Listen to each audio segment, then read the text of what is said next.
Des propos qui aujourd'hui sonnent presque surréels. Partez en voyage, l'esprit tranquille, disait Doug Ford aux Ontariens pour la semaine de relâche. 7 jours plus tard, après une nuit de débats houleux avec son cabinet, le premier ministre se rendait à l'évidence.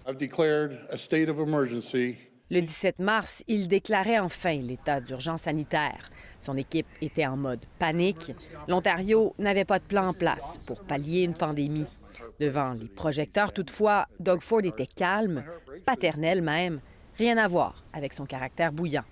Avant la pandémie, les Ontariens étaient hostiles envers le premier ministre Doug Ford.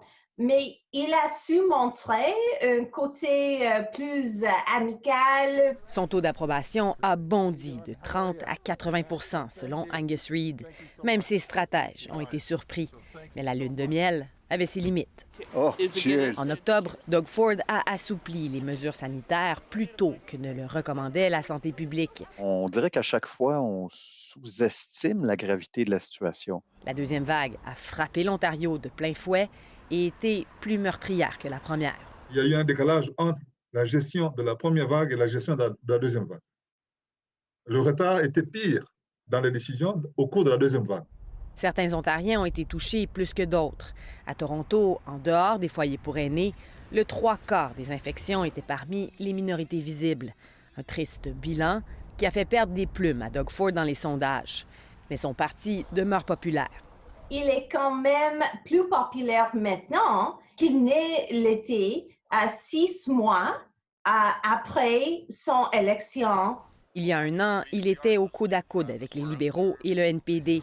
Si une élection avait lieu aujourd'hui en Ontario, Doug Ford remporterait une écrasante majorité. Depuis quelques mois, Doug Ford a renoué avec son caractère parfois irascible, mais il ne s'agit pas du même premier ministre qu'il y a un an. Autrefois à couteau tiré avec Ottawa, Doug Ford semble aujourd'hui avoir réalisé l'importance de la Fédération canadienne. L'Ontario a besoin d'un Canada fort pour éradiquer le virus, mais aussi pour assurer la relance de son économie. Ici Natacha McDonald-Dupuis, Radio-Canada, Toronto.